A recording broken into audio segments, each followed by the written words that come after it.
Welcome to Kenton Teaches. Enjoy the video. You start by making sure your hardware and account line up because Google TV ties content to your profile. Sign in with your Google account, and once done, connect to the same network as your casting device. Enable location and storage permissions so recommendations and downloads work. Next, open the app and choose your home device. The app will scan.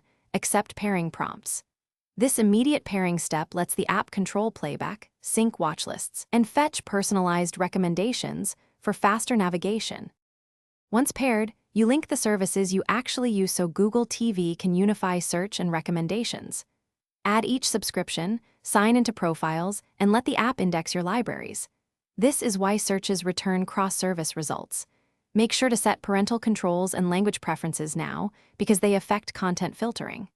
Finally, tweak playback options like autoplay next, HDR or SDR preference, subtitle defaults, and bandwidth caps to match your connection and viewing comfort. Those choices reduce buffering and improve picture quality. You now control playback either with the physical remote, the app's remote UI, or by casting from a phone. Voice search speeds things up. Use the Downloads tab for offline viewing and clear cache periodically to avoid glitches. Sync watch lists so pics appear on all devices.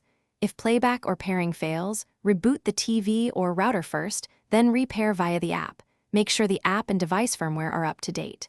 If problems persist, sign out and sign in again to refresh account tokens. Thanks for watching. Please subscribe if this video was helpful.